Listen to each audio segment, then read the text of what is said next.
what about if you don't have time? You have no time whatsoever, but you have money. What do you suggest? That's perfect, because ultimately you need both these two things, right? It has to be someone putting the deal together and then someone financing the deal. And you can do both. But ultimately, we've had lots of investor partners over the years in all sorts of different deals where I have put the deal together. I am spending the time.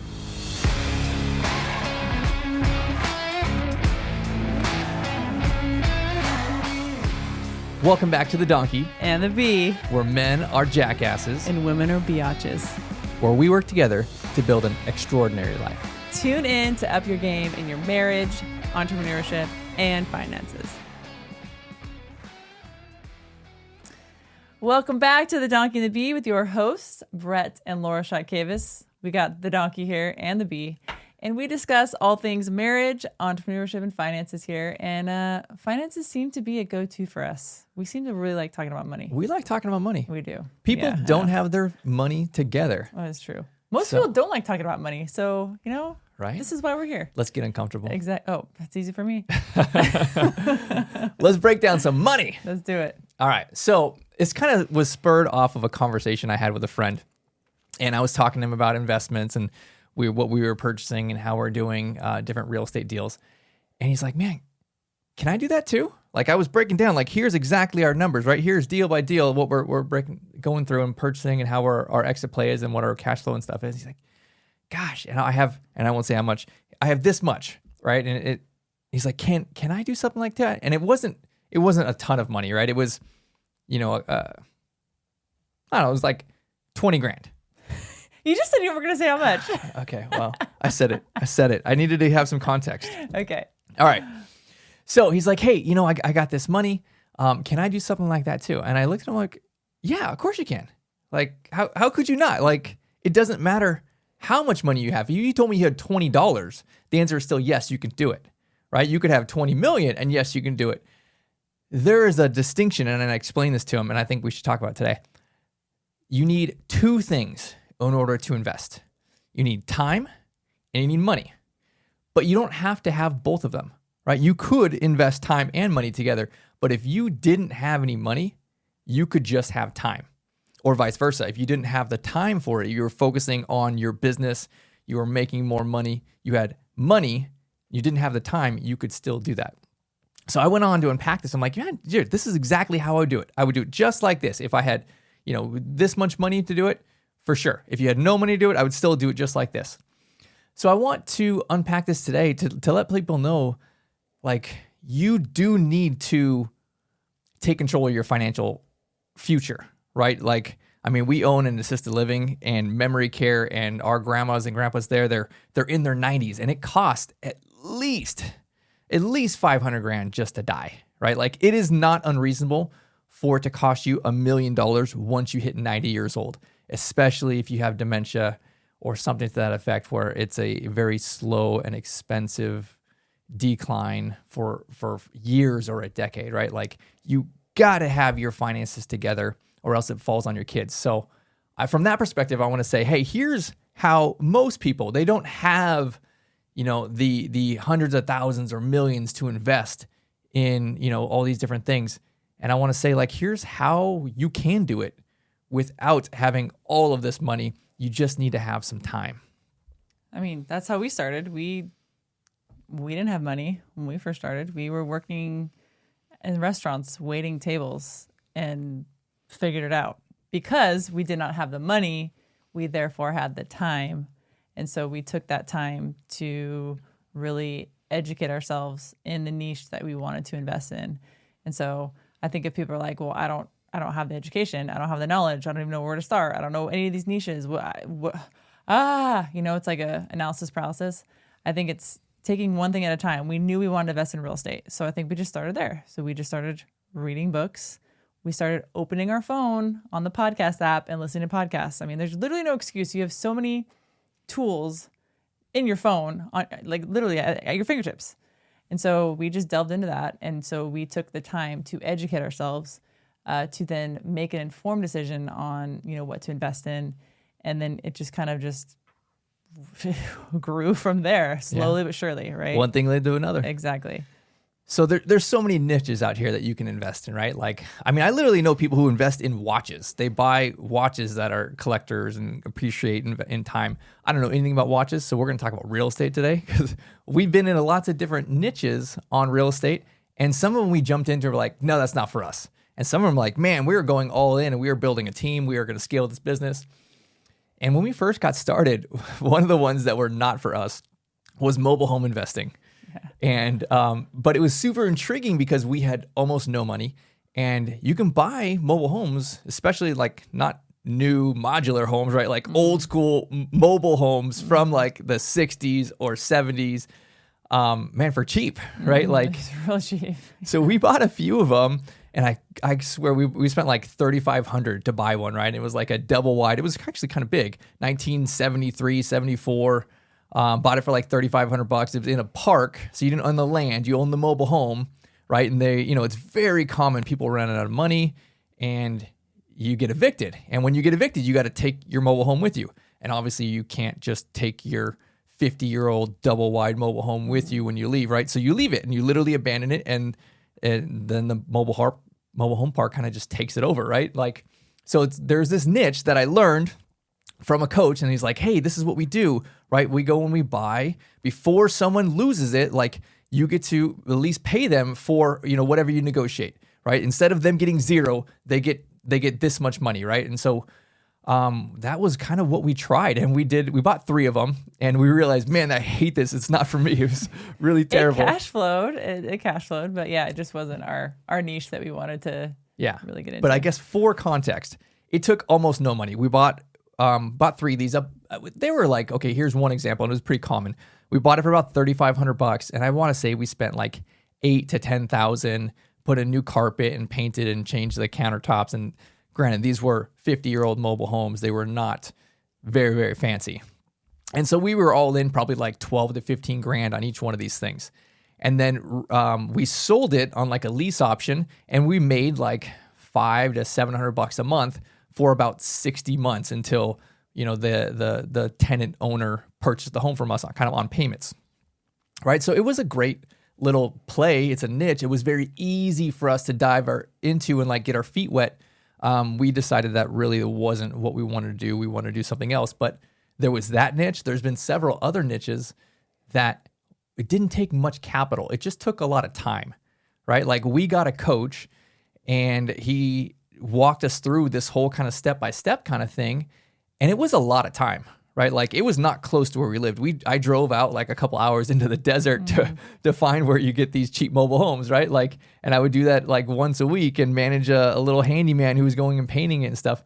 But the point being, you can, wherever you live, find some type of way to invest, right? Like even if you got to drive 2 hours to do it, that's ultimately what we did those first few years, right? Like a lot of the deals that we could afford, we were living in Orange County, and it's a very expensive area of California, and none of the stuff we could afford, right? Like, so we were driving, through the mountains, over the hill through the woods, yeah, to the middle of like Podunk Desert, right? Like, and we could afford to do some deals that they were very small. They didn't make a lot of money, but we were able to grow our knowledge base and have a lower risk option as we were kind of learning some different niches.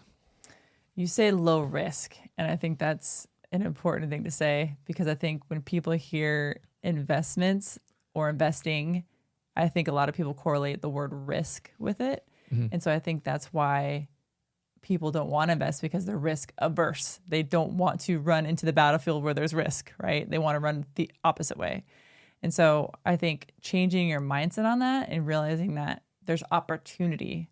Yes, there's risk, but I think once you take that time that we're talking about and really dive into learning about that certain niche, then it's not so risky because you know what you're doing. You know the numbers, you know if it's a good deal, you know how much it's going to cost to renovate it.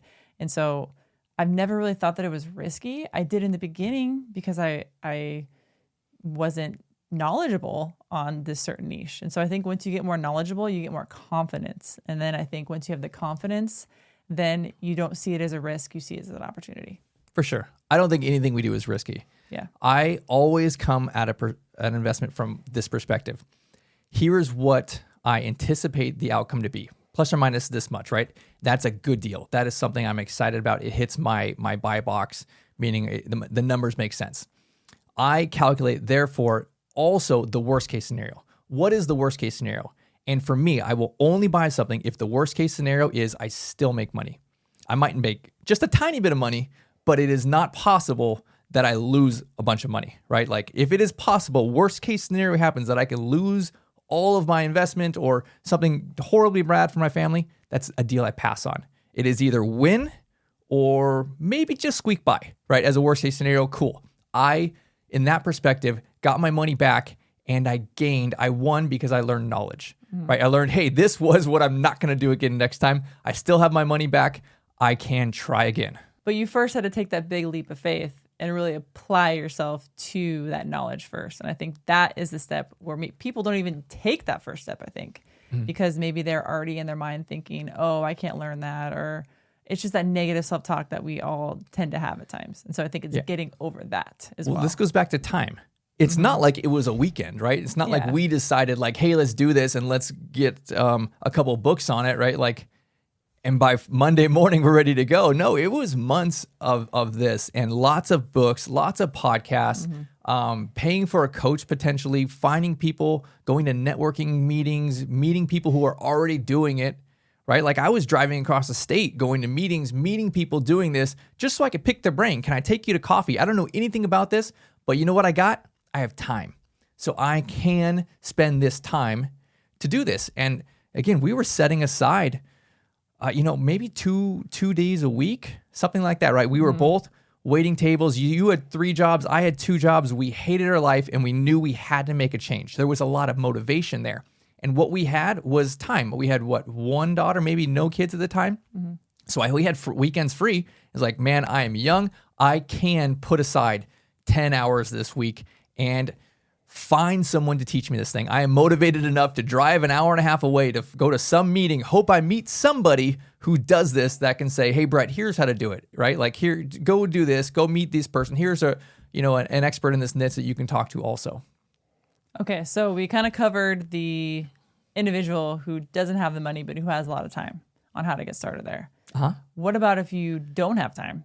You have no time whatsoever, but you have money. What do you suggest that? That's perfect because ultimately you need both these two things, right? It has to be someone putting the deal together and then someone financing the deal. And you can do both, but ultimately we've had lots of investor partners over the years in all sorts of different deals where I have put the deal together. I am spending the time. I have built the expertise, put the deal together, say, we're buying this, we're going to do this, it's going to be worth this, right? Here's your ROI. And I take that and I go to people who have money. They don't have time usually. They are very high income producing people. And it is easier for them to make more money than it is to spend the time to learn this, right? They can afford to focus on what they're already doing.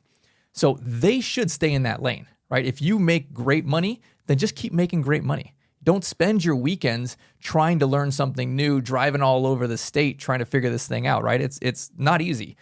So if you have that perspective, somebody wants to meet you. It's really a partnership, right? And it's the person with the deal and it's the person with the money. You need both those things to come together in order to get the deal done. But you have to have both ultimately. So with us personally, we started with mobile homes. And from there, we learned that niche, realized we didn't like it, and then we moved to single-family homes. We've been in that niche for almost a decade now, and we know it. We know it really well, and it's very similar to mobile homes, but we know in the future will probably be apartment investing or something like that, which is it kind of similar to the other two? The principle is exactly the same. When we listen to big investors, you talk about like Grant Cardone or someone who's buying $200 million apartment buildings, it's exactly the same thing. It's time and it's money, right?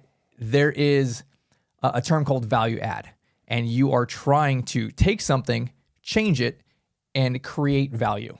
It is exactly the same whether you do a little deal, like that mobile home, right? I'm buying it for $3,500. I'm adding $6,000 or $8,000 to it, and I'm increasing the value by $20,000, right? It's exactly the same on the $200 million scale. You're buying something, you are changing something about it, right? You are increasing the rents. You are fixing something so that you can increase the rents. You're letting just natural time and appreciation in a specific market drive the rents up. But you are implementing some type of change, and in an exponential way, not a direct one-to-one way. So ultimately, you can do any size deal you want. The principle is always the same. You have to create some kind of deal with value add. You are spending time to be able to do that, right? People who buy big deals, people who do developments, they're literally spending their time building out these things. I mean, spending time for months, comping hundreds of properties, making dozens of offers before they get the one deal that they can therefore take to the investor and say, hey, Mr. or Mrs. Investor, you have the money. I just spent the time. Here's the deal. I'm going to combine our forces here. Here's this deal that I spent time on. Here is your money. Let's put them together. Let's do this deal. Here's what we're looking to get out of this deal. So there's this term that I like, and I call it investor math. And I think of it this way. I think of 2 plus 3 equals 10. It's not 2 plus 3 equals 5. What you do with investor math is you actually create wealth. You create value. You have some type of value add play. And that's really what we're talking about today. How to use your time to create wealth, to literally invent money. Like that's the value add here, right? So if you can say, oh, I'm going to buy something and I'm going to do something to it. I'm going to add some money to it, or I'm going to change it in some way, and it creates value at more than a 1-to-1 ratio. What I mean is that if, let's just say you bought something, a property for $100,000 and you fixed it up, you put $40,000 into it. The property, you do not want it to be worth $140 or $140,000, right? That's a 1-to-1 increase. You want it to be worth like 180, 200, 250, right? You're solving some problem. You're creating a new opportunity. You're adding value, going from 2 plus 3 equals 10. So this is where you can focus your time, focus that energy into how do I learn some type of niche? How do I get into investing, not on the money side, but how do I find some way to create value? How do I invent money by solving a problem, creating a new opportunity? And ultimately, it's not something you're going to learn overnight. It's not like I'm going to go on YouTube and learn this over the weekend, right? Like you should spend this time and energy into it. You should be getting some type of coach or have someone who's ahead of you in this journey that you can follow. And then ultimately, it's a lot of trial and error. It's like if you're looking at property, right? It's hundreds of properties you're going to look at, right? It's maybe 50 offers by the time you get one that actually works, where you could actually make something like this add value to it. So this is where I think you really need to focus if you are going to just get into this and say, okay, I need to figure out what to do with my time.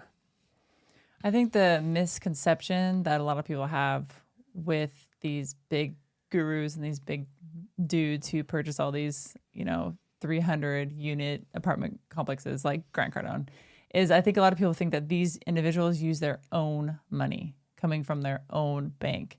And I think behind the scenes, once you are in the investor world, that's not the case. That they scale their companies using other people's money. So Grant Cardone, love the dude, but taking him as an example, he probably has thousands of investors that he pulls money from each of these investors and he puts it in a big pot, or what they call a fund.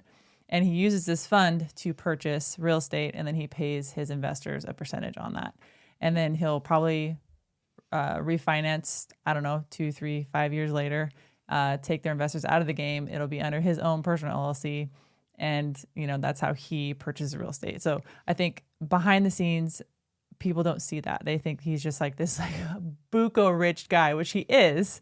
But he got rich by utilizing other people's capital. That's right. It's all about the time and the money, right? You can literally scale this game by using these simple principles. How do I scale my time? And for us, it was like you and I doing this, doing every step of the journey, answering the phone calls, meeting with the contractors, finding the realtors. And then we're like, hey, you know what? We have more opportunity that we could do ourselves. Let's hire our first assistant. And then it was, let's hire a project manager, and let's hire a salesperson. Let's hire a phone person. And then all of a sudden we are focusing everything we're doing on the time side of this equation, right? Having more people scaling our time. It's not just you and me at 40 hours each. Now it's a whole team of people putting in 40 hours each. and we can create more opportunities. We are now finding more things that we could say, hey, you know what? We don't just have one opportunity, we have 10 opportunities going right now. And so on the other side of this, where you can also scale the money side, instead of just having one investor, where we started with one person who trusted us, who wanted to invest with us, I showed them the opportunity. Then it was like, okay, well, I have multiple opportunities now. I can go find multiple people who are investors. And that's really on both sides of this, right? You can scale both sides of this, and you don't have to be the person who has everything together, all the money and the experience and the capital. That's not realistic. Focus on one side or the other. I'm sure there are a lot of people listening right now that are like, sure, guys, that's great. Sounds good for you. You guys, started your company and you were lucky, you now you made it. But what I want to say is it could be you too. You listening, you in the car, you in the shower, you working out right now. Like, it could be you as well. It doesn't matter if you have 5,000 or 500,000. You can take that money and you can make it grow by utilizing that money or utilizing your time. So I would say, if you don't have the money, but you have the time, focus on a niche, dive into it, learn it, just podcasts, books, events, everything. I mean, it's at your fingertips. There's no excuse. Dive in, learn it, and utilize that learning experience to then leverage your knowledge now that you have to then partner with someone who has money to create a great investment. That's right. Well, thank you for joining us. If you like this stuff, make sure you hit that like and subscribe button, and we will see you on the next one.